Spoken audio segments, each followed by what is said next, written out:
All development occurs in the context of relationships, and today we're going to focus on how close relationships facilitate development, and particularly cognitive development. Here we can describe the ways in which infants are active contributors to their own development, how the context actively contributes to the infant's development, and most importantly, how each of these contributions fit together perfectly in an ecological niche. If you're not familiar with the concept of an ecological niche, it really refers to a mutual relationship in which an organism does something specific that helps an ecosystem, and the ecosystem supports the organism. So for example, the Great Plains is the ecological niche of the buffalo. The buffalo graze in a way that helps grasslands be healthy. They move while they graze. They don't graze down to the soil in a way that promotes erosion. The grasslands produce grasses at varying times of the year, early summer, midsummer, late summer. So by moving, the buffalo are always able to find fresh grass. The way that their hooves move and manipulate the earth is different than the way that cattle hooves move. So soil tends to become very compacted where you have cattle, but not where you would have buffalo. So the buffalo help the grasslands help the buffalo. Another example is when wolves were hunted almost to extinction in the western United States. Wetlands were affected in a very negative way because the brush and greenery that usually grows up around streams was eaten down by elk and deer. And the reason that they would do that is because they didn't have any main predators. So they could just go and drink and then graze on the greenery that grew there without fear of being hunted. Now, when wolves were reintroduced, what happened was the riparian areas, the wetlands, became much healthier because deer and elk changed their behavior. They go to the stream, they drink, then they would go and hide. And that allowed the brush to grow back up around the streams and prevented erosion. So to summarize that, it's really about the organism doing things that help the environment. At the same time, the environment is doing things that help the organism. So let's think about how we can apply that to an infant within an ecological niche.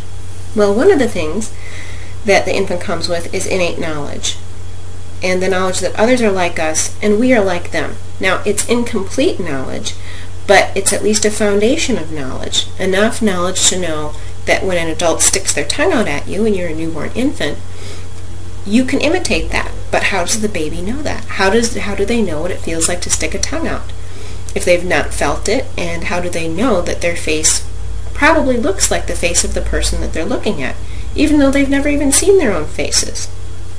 So it's an incomplete knowledge that others are like us and we are like them, but it's a good assumption from which they can build their understanding of the social world and of themselves. Now, I want to contrast that with the more symbiotic view that I learned 25 years ago when I first started studying developmental psychology. At that time, there were people who really thought that infants had sort of a symbiotic view of the world. In other words, they couldn't even really tell the difference between me and you in terms of physical boundaries, much less psychological boundaries, that you and I have different minds. That's really revolutionary. That brings us to the powerful learning abilities. Along with the innate knowledge, children are born with a deep curiosity about others in the world, and they also are born with the tools to learn about both people and the physical world. Now, you may wonder why in a course on math, science, and nature we're spending so much time talking about relationships. And there are several reasons for this. First, as you know, relationships are contexts of learning, so we need to understand how they work.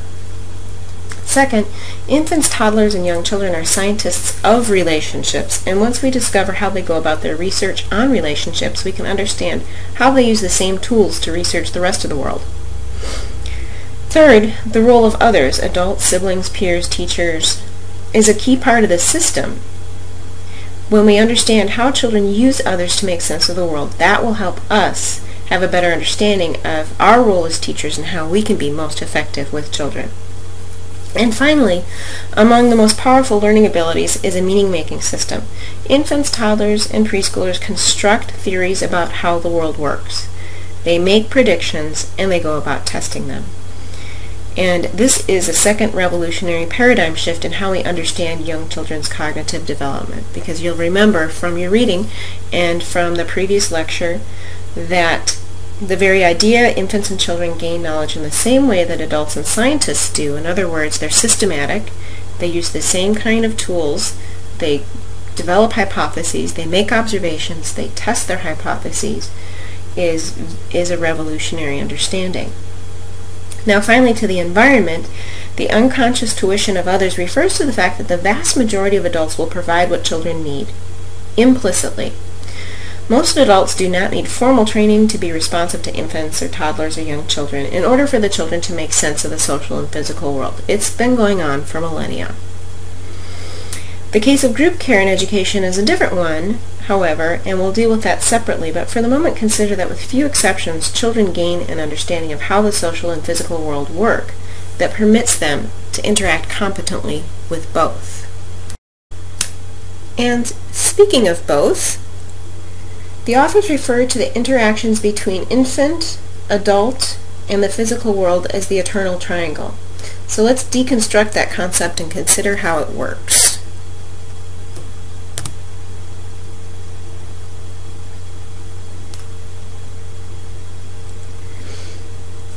All communication is by definition intersubjective or between at least two people. So let's talk about how this develops. Infants realize that because others are like themselves, they also have experiences like they do, and it's possible to share those experiences through communication. During infancy, the communication is nonverbal. Now, it may be vocal, but without the mediation of language, so it could be cooing or crying or babbling. It is particularly intimate, and it is through this communication that the infant feels felt. In other words, you understand how I'm feeling, and the infant understands that. And this is an essential, necessary experience for normal neurological development to occur. So it happens through things like pre-verbal communication, and that can be vocal, but it can also be nonverbal. It can be through reaching, gestures, and it also happens through state matching or synchrony.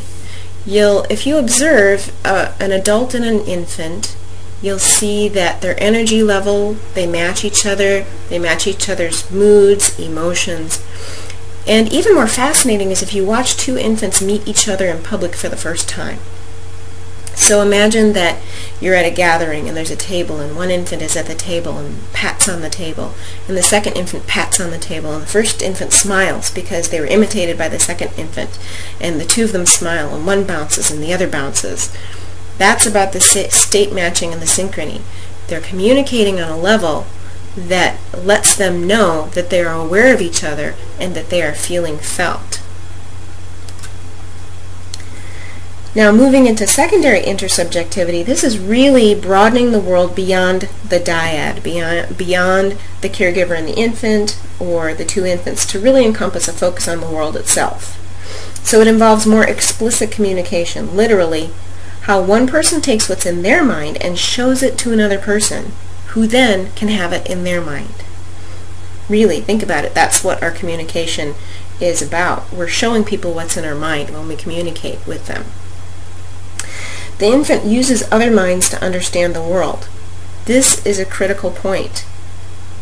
The infant uses the minds of others, following the gaze to understand what an adult is talking about or referring to when they're talking about an object. So if the adult is looking at the dog and they're talking about the dog, the infant is watching the adult's face and their mind to understand things about the dog, even if they don't understand the meaning of all the words yet or what the adult is saying. This is what I mean by an active contribution to development. The infant is figuring it out and using the minds of other people to do that. Of course, the adult scaffolds and provides support, but the reason I'm emphasizing the infant role here is because it's often overlooked. You know, we think that babies are just being taught by adults, that the adults are the active ones. And because only recently have developmentalists really described the specific ways infants and young children do this. It's intentional. It's purposeful.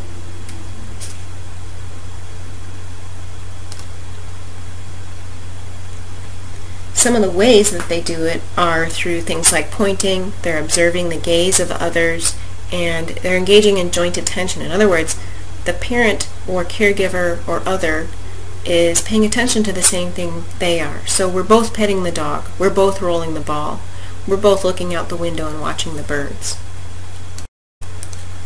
Recall that in our last class we began to explore constraints or conditions in the infant's biology or in their environment that facilitate development or speed it along. And now we're going to continue to discuss a very powerful contextual constraint in terms of the relationships. So think about, what does the caregiver bring? What does the infant bring? Attachments. We'll spend some time talking about the role of attachments here. The infants use attachments or attachment figures as they're referred to, and that can be a teacher, a caregiver, a parent, as a secure base for exploration. What that means is that when the infant knows that the adult or other is there for them, then they can feel pretty confident and comfortable exploring the world without having to be very close or right next to the caregiver. Think of a secure base sort of like a bungee cord between the adult and the infant. And if you imagine, say you're in a waiting room at a doctor's office and a mother comes in with a 12-month-old or an 18-month-old and sets them down and sits down, picks up a magazine, and first the 18-month-old is going to look around a little bit and sort of scope out the situation and then crawl a little bit away and then look back over at mom. Maybe they make eye contact and then may explore a little bit more. Maybe there's some toys or there's some books, and the infant is going to go back and forth and gradually get farther and farther away, but always return. Sometimes bring a toy and deposit it in the mother's lap. And that bungee cord, it stretches, but it's always there, and it helps the infant to explore.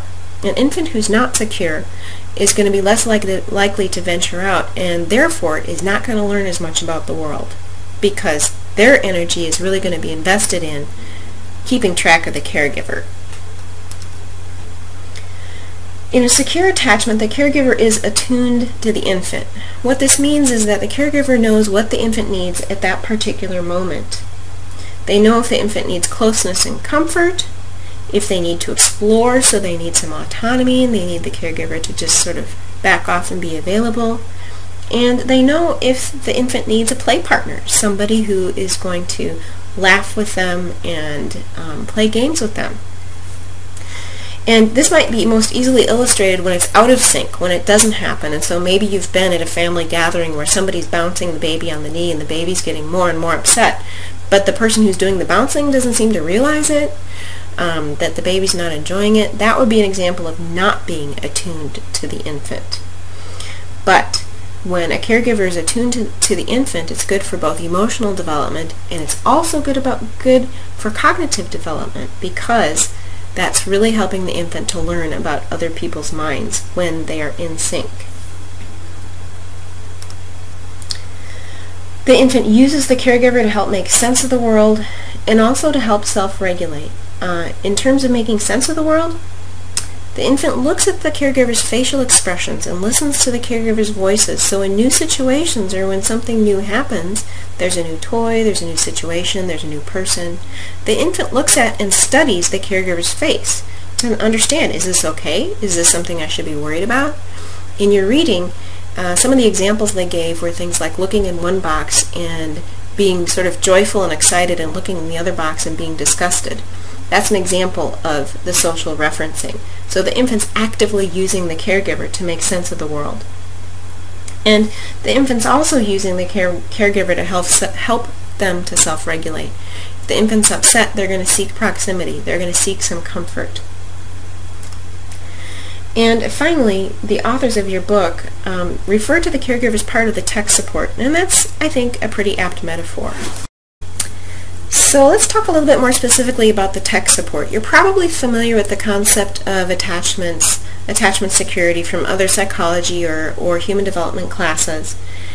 But to really dig down and see what this means, your book calls internal working models, theories of love, or what your book is calling theories of love, attachment researchers call internal working models. And these internal working models are representations that infants build based on their experiences in relationships. They're heavily influenced by observations of other people. That's the data that infants use. And so, for example, if you look at this table, an infant who is secure is building an understanding of themselves, of others, and the social world in general, based on their experiences in relationships. So, for example, an infant who is secure is going to view themselves as lovable and competent, others as trustworthy and responsive, and the social world as benevolent and interesting. And as a consequence, they're going to have sort of an inclination to approach the social world. How did they come about this understanding? Well, securely attached infants, based on Mary Ainsworth's research, and she observed infants during the first year of their lives, about 42 hours per infant in their home. That's a lot of observation. The infants who were secure tended to have caregiving that was very predictable, sensitive, and responsive. So, when the infant knows, if I cry, someone's going to take care of me. If I want someone to play with, someone's going to respond to that. And when I want to be left alone and I want to explore the world, somebody's going to help me do that and give me enough space to do it. They begin to view the other as trustworthy and responsive, and they believe they're lovable and worthy of somebody else's attention, because that's what's happened. They've been cared for. On the other hand, an anxious avoidant infant, according to Mary Ainsworth's research, during the first year of life, the anxious avoidant infants have had fairly non-responsive parents. They've been consistently non-responsive. In other words, it's very predictable. The anxious avoidant infant has begun to develop a model of themselves as really not worthy of other people's love and attention. They view the other, meaning the attachment figure, as unreliable. They can't count on the other to be there when they need them because their cries have not been responded to in a consistent way. And they see the social world as somewhat uncaring and hostile. And so you can imagine how their approach to the social world is going to be a little bit different. These are infants who don't seek comfort from their caregiver in a strange situation assessment.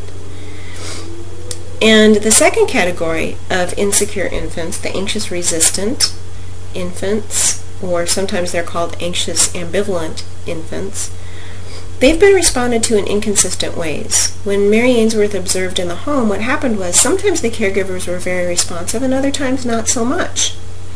So as a consequence, the anxious resistant infant doesn't know if they're worthy of love and affection, and they don't know if they can count on others in the social world.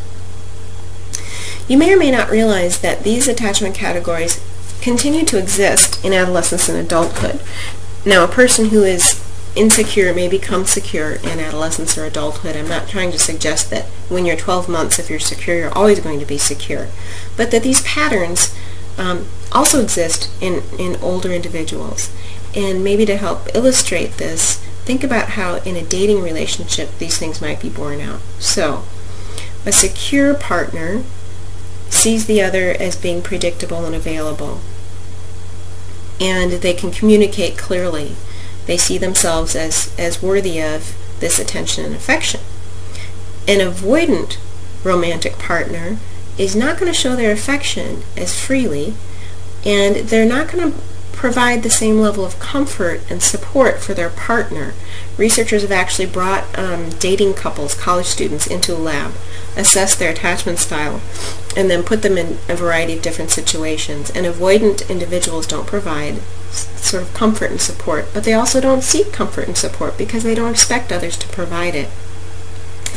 And the anxious resistant adolescents and adults, think of them as the high-maintenance dating partner. They always want to know where you stand. They need a lot of data. They need a lot of information. This is the person who wants to know, what are you thinking? How are you feeling? Why didn't you call me? They're probably the ones in this age of technology who are continually texting, and they become very worried if someone doesn't text them back right away.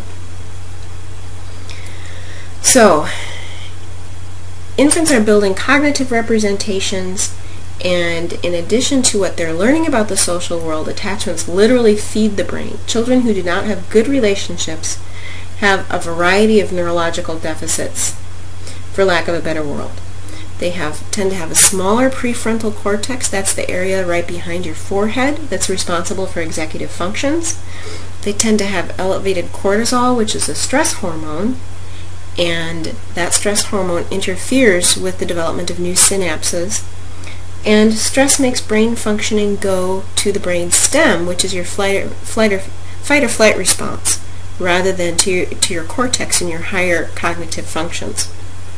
So, children who don't have good relationships or who have stressful relationships are at a disadvantage cognitively for a variety of reasons. They're not learning the same things about the social world, but they also their brain development isn't being nurtured the way that it needs to by a secure relationship. So think about that as in terms of the ecological niche metaphor, that the perfect niche, the good fitting niche, is the infant who is developing an internal working model that's secure in the context of a relationship that's providing them with just what they need at that moment. Now, I know I've been talking on and on for quite some time, but I just want to make a final disclaimer about this. Parents do not need to be perfect to raise secure children.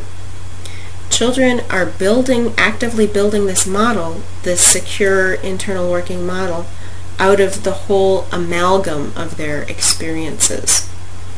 If a parent is impatient or abrupt or non-responsive or tired or cranky every so often, that's not going to doom the child. Because one thing for sure that can really begin to disrupt a relationship is if parents are constantly anxious about how they're influencing their children. Now, parents should be invested and concerned, but not constantly worried. Am I screwing up my kid because, I don't have enough energy to be a great play partner today, for example. So parents who are reasonably responsive, they're trying to match and meet their child's needs.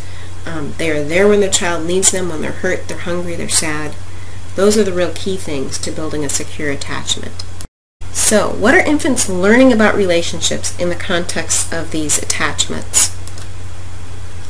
Well, they're learning about matching emotional expressions to faces.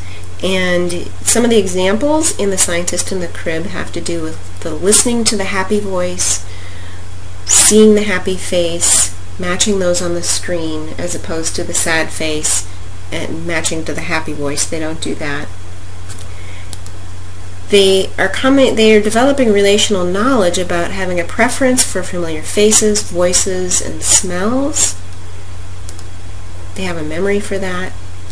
Think about the distance of newborn sight. It's about 12 to 18 inches, and that's the distance that caregiving happens, and so they're well equipped to be able to see and remember what their caregiver looks like. And there's also evidence that they remember what they sound like. There's evidence that infants can actually recognize their parents' voices, mothers and fathers, shortly after birth, presumably because they can hear in the womb.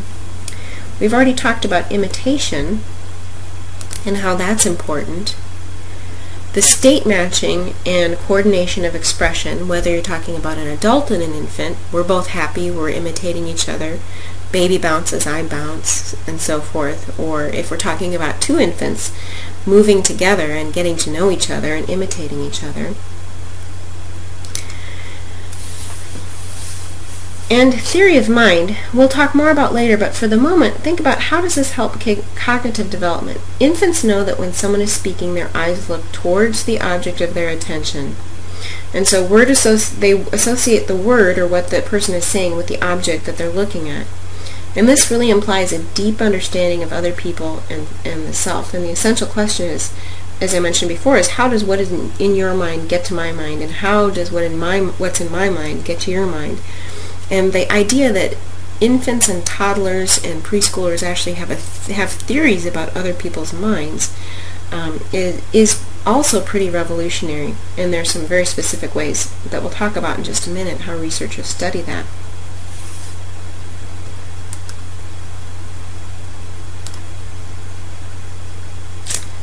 I've mentioned social referencing. They have relational knowledge in the sense that if they look at a person's facial expression, they know how that person is evaluating something new, something different, a new person, and they can use that information. And they can take other people's perspectives. Think about the experiments described in The Scientist in the Crib about the broccoli and the goldfish crackers. At 14 months, the toddlers would give the person the goldfish crackers, no matter which one they said yum about. But by 18 months, they would reliably give the person the broccoli if that was the thing that they said yum about. So, what's so profound about that is that that toddler understands that even though they can't stand the broccoli, that the other person likes the broccoli. They're beginning to understand that other people might have different wishes and desires and preferences than they do. And that's huge, and they begin to experiment with those kinds of things. It's a very sophisticated understanding. 2-year-olds are beginning to develop empathy, not just feeling another's feelings, but also trying to comfort them. The example of bringing Band-Aids. They'll offer a blanket or a stuffed animal. They know what makes them feel better, and so they'll offer that to others who they think need comforting. So theory of mind starts with the assumption that others are like me. Or are they? The assumption is there's one reality and we can come to know it through our senses is really a fundamental foundation for scientific inquiry. So this is the place where infants and toddlers start. What they don't realize is that others can perceive things differently, and by perception here I'm referring to sensory perception. So what others see and what they themselves see. And so here are things like the research where the toddler or the preschooler are given a toy, there's a screen in the middle of the table, and they're told to hide the toy from the experimenter. And it's not until about 36 months that they can reliably and consistently hide the toy from the experimenter. The challenge for them is that they can still see the toy. So is it really hidden from the experimenter? And in The Scientist in the Crib, they described how toddlers and younger children will actually experiment with that and walk around to the other side of the table and see if they can see it from that side of the table. And so they need to test all of that out in order to really understand when the person sitting opposite them can see it. In a naturalistic example, think about if you're reading a picture book with a toddler or a preschooler, and they're trying to show you the picture, to what extent do they turn the book towards you or set the book in such a way that both of you can look at the pictures? This will tell you a little bit about their understanding of your perspective and whether or not you can see the same things that they can see. So that can be a sensory thing. Are we seeing the same things? But it also can be about different desires. Broccoli, goldfish crackers. And in one example in my own family, my youngest daughter discovered while she was a toddler that her older sister, who was 8 years older than her, didn't like Barbie dolls. And that really became a curiosity for her. And she would say out loud things like, we can like different things. But it took her a while to come to that conclusion, and she would ask her sister, what don't you like about Barbies? Why don't you like Barbies? But she wanted to like her sister, and she wanted her sister to like her, but she liked Barbies. They liked different things. So to figure things out, toddlers make predictions and test them. And what you can see is that their egocentrism is challenged very early, and they're developing an elaborated understanding of other people and their minds. And that is a fascinating subject. One of the other things they're learning about other people's minds is that we might have different goals. Young children tend to want to stay at the park longer than their parents do, stay up later than their parents want them to, and that maybe they don't want to buckle up, but parents usually ultimately prevail. So how do children refine their theories of mind? And this has to do with experience. As they begin to face evidence that really challenges what their beliefs are, they have to revise their understandings and construct new understandings.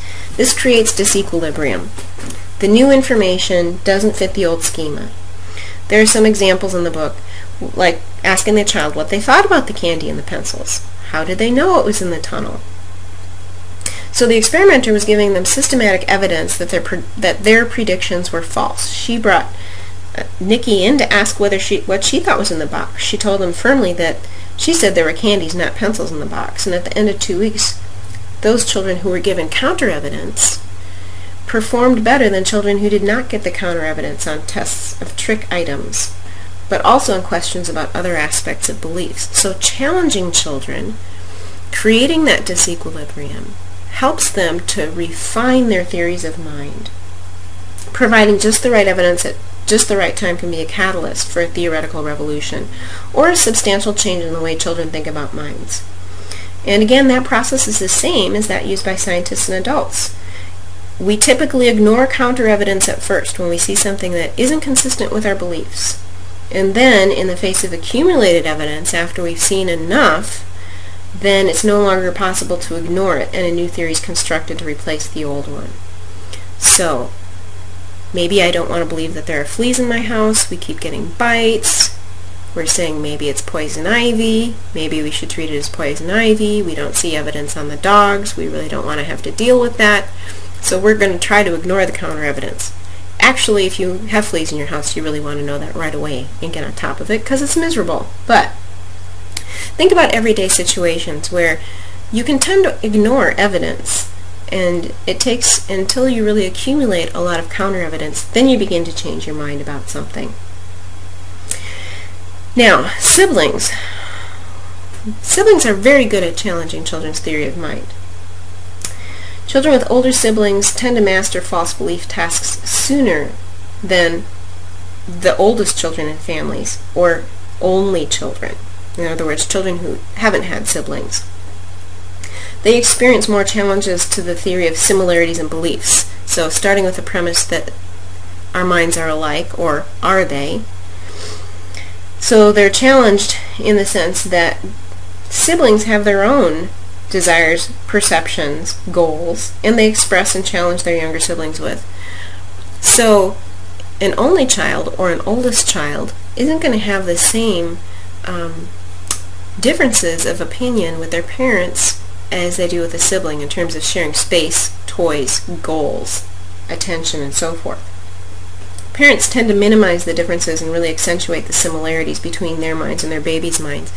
Parents almost engage in a kind of mind reading. They know what the child wants, and they tend to readily provide that and accommodate that and minimize conflict, while siblings are really likely to emphasize the differences between their wants and desires and the baby's wants and desires. As an example, in my own family, my youngest is 8 years younger than the next oldest child, and then there's another child who's 10 years older and another child who's 16 years older. And we had a pet ferret when she was very young, and when she was about 18 months old, her brother put a ferret treat on the tray of her high chair and told her to eat it. It was a marshmallow. And she looked at him and she said, "Don't fool me." That's a really sophisticated understanding, because she interpreted his intention as deception. And with 3 older siblings, her theories of mind had been challenged quite a bit at that point. To really get a sense of what infant capacities are and how they learn, we need to debunk some myths. First, infants have excellent memory, and that's illustrated by some of the research in the book. For example, on the mobiles, where they put the baby in the crib with the mobile over it, attach a string to the baby's foot so they could kick and move the mobile, and when they brought him back a week or 2 or even a month later, the baby would start to kick, even if they didn't have the string on. They remembered the mobile and how to make it move.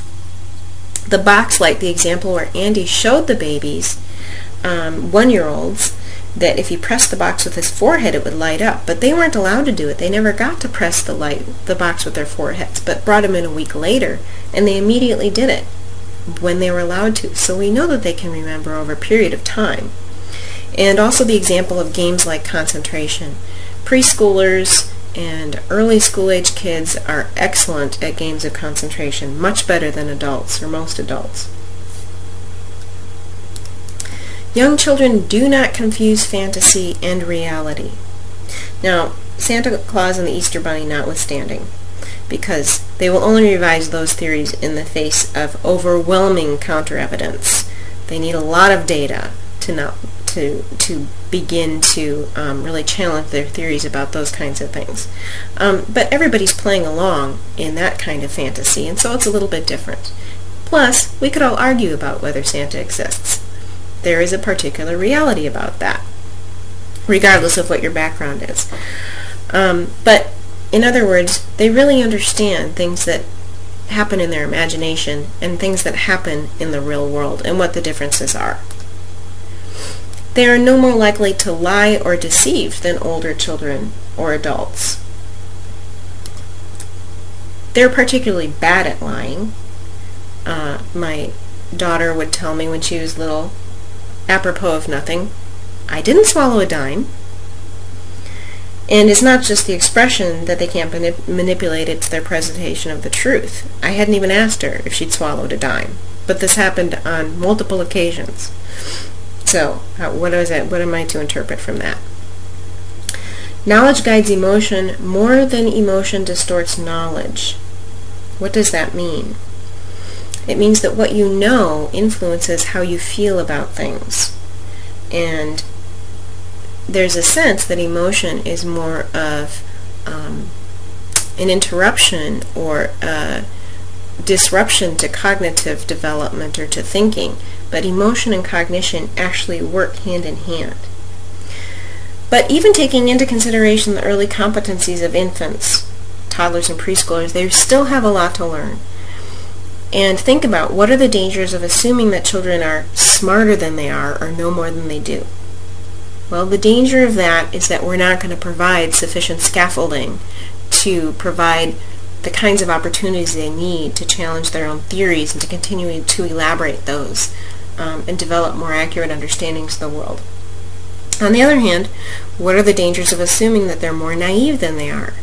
Well, it's almost the same thing. We may not provide them with the kinds of experiences they need because we think they're not capable of understanding those things yet.